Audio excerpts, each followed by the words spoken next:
সবাইকে স্বাগত voice of tower হ্যামলেটসে। আমি একটা ব্যানারের পাশে দাঁড়িয়ে আছি, আপনারা দেখতেছেন ইস্ট হ্যান্ডের উদ্যোগে এখানে একটা কর্মশালা অনুষ্ঠিত হলো। আমি এসেছিলাম এই কর্মশালাটাকে কভার করার জন্য। আমার পিছনে আছেন আমাদের কমিউনিটির বেশ বিজ্ঞজনেরা এবং অনেক পিতামাতা আছেন যারা তাদের বাচ্চাদেরকে নিয়ে এসেছেন। এক কর্মশালার মূল উদ্দেশ্যটাই হলো আমাদের বর্তমান এই যুগের বাচ্চাদেরকে, যেভাবে বাচ্চারা ডিভাইসের প্রতি আসক্ত হয়েছে, মিডিয়া কেন্দ্রিক হয়ে যাচ্ছে, সেটা থেকে কিভাবে বাচ্চাদেরকে মুক্ত করা যায়। আমরা অনেক বাবা মারা চেষ্টা করেন আমাদের বাচ্চাদেরকে, এটা একটা স্বাভাবিক প্রক্রিয়া, রাগ দেখিয়ে বাচ্চাদেরকে ফোর্স করে ডিভাইস থেকে সরিয়ে রাখার জন্য, কিন্তু এদেশে সাধারণত বিশেষ করে এটা সম্ভব হয় না কোনো রকম, এটা আইনত হয় না। সো ইস্টার্ন একটা উদ্যোগ নিয়েছে বাচ্চাদেরকে ডিভাইস থেকে সরিয়ে রাখার। এর জন্য এখানে কর্মশালা অনুষ্ঠিত হয় প্রতি মাসে।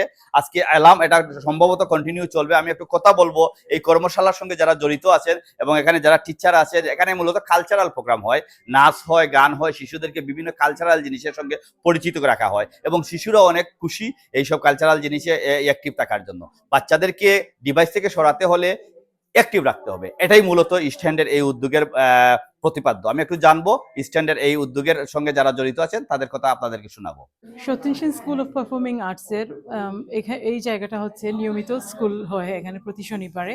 আমি আজকে এসেছি একজন কাউন্সিলর হিসেবে, লোকাল কাউন্সিলর হিসেবে আমাকে আমন্ত্রণ জানানো হয়েছিল।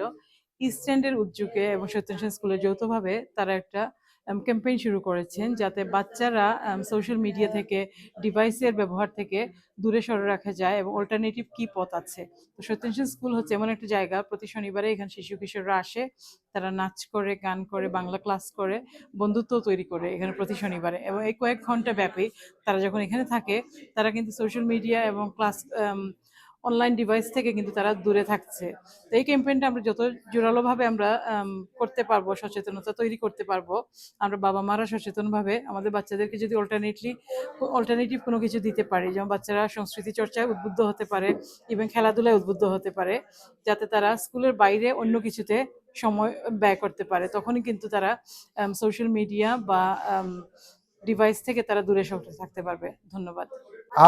আজ আমরা দিনব্যাপী কর্মশালা করলাম ইস্টার্ন চ্যারিটির উদ্যোগে। কর্মশালায় আমরা সোশ্যাল মিডিয়া থেকে বাচ্চাদের দূরে সরিয়ে রাখার জন্য অভিভাবকদের কি করণীয় আছে এবং সেটা নিয়ে আমরা আলাপ করেছি। অভিভাবকরা নিজেদের অসুবিধার কথা বলেছেন, অভিভাবকরা কিভাবে প্রতিদিন সমস্যার মুখোমুখি হচ্ছেন সে কথা বলেছেন, এবং তারা বলেছেন যে বাচ্চাদের জোর করে কোনো কিছু থেকে দূরে সরিয়ে রাখা যায় না।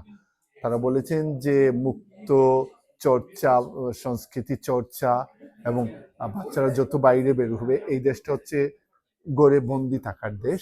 বিশেষ করে শীতকালে বাচ্চারা সারাক্ষণই গড়ে থাকে, স্কুল পড়েই গড়ে থাকে।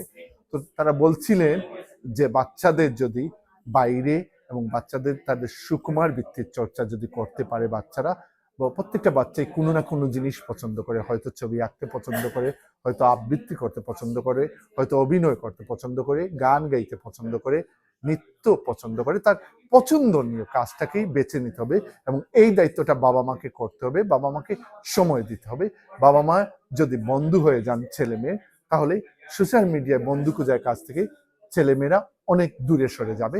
সো এটাই আমরা কথা বলেছি। আজকে দিনব্যাপী আমরা বাচ্চাদের সাথে কাটিয়েছি, বাচ্চারা তারা নৃত্য করেছে, তারা গান গেয়েছে এবং আমরা আলোচনা করেছি। আমি মনে করছি ইস্টার্ন চ্যারিটির এই উদ্যোগটা আজ কয়েকজন অভিভাবককেও হলে সচেতন করেছে। অসংখ্য ধন্যবাদ। আমি ইস্টার্নের কর্মশালাকে ধন্যবাদ জানাই যে ওনারা এরকম একটা আয়োজন করেছেন, কারণ বাচ্চারা এতে আরো ইনভলভ হবে অ্যাক্টিভিটিতে।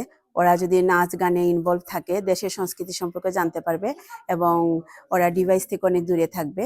তো আমি নাচের টিচার হিসাবে আমি বলবো আপনারা মা বাবাদের অবশ্যই আমন্ত্রণ জানাবো, আপনারা সময় সুযোগ করে আপনাদের বাচ্চাদের এখানে নিয়ে আসেন, তাহলে আপনাদের বাচ্চারাও উপভোগ করবে এবং আপনারাও আশা করি এনজয় করবেন। ধন্যবাদ। আমি আমার মেয়েকে নিয়ে এখানে আসি। আমি ধন্যবাদ জানাই ইস্ট হ্যান্ডকে আমাদের এই সুযোগ দেওয়ার জন্য। আমি এই সুযোগটা নিতে চাই। আমি আমার মেয়ের সাথে নিজেও ডান্স করি এখানে এভরি স্যাটারডে। আমরা এখানে আসি, 3 ঘন্টা আমরা এখানে সময় স্পেন্ড করি।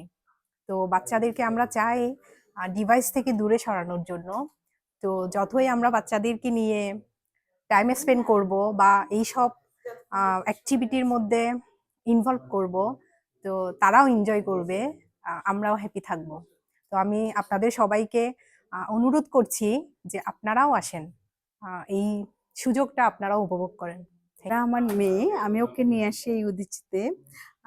বেসিক্যালি ও বাচ্চাদেরকে দেখা গেছে যদি নাকি একটু কালচারাল লাইনের সঙ্গে যুক্ত করে রাখা যায়, নাচ গানের সঙ্গে, তাদের মন মানসিকতা অনেক উন্মুক্ত হয়, অনেক প্রগতিশীল হয়, এবং ওরা যে ডিভাইসগুলি, যে আজকাল যে বাচ্চারা খুব বেশি ডিভাইসের মধ্যে ঢুকে গিয়েছে, ওটার থেকে একটু দূরে সরে আসতে পারে। এবং আমরা আজকে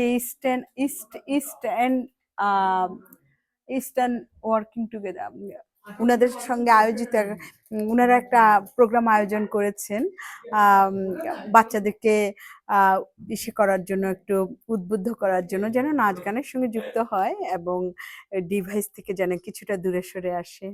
আমি চাই যে অন্যান্য বাবা মারাও যেন এভাবে করে নিজেদের ছেলে মেয়েদের কে কিছুটা সাংস্কৃতিক জগতের সঙ্গে, নাচ গান এসবের সঙ্গে যুক্ত করে ডিভাইস থেকে একটু প্রগতিশীল মনোভাব তৈরি করে এভাবে করে একটু দূরে বাচ্চাদেরকে একটু ডিভাইস থেকে একটু সরিয়ে নিয়ে আসতে পারবে।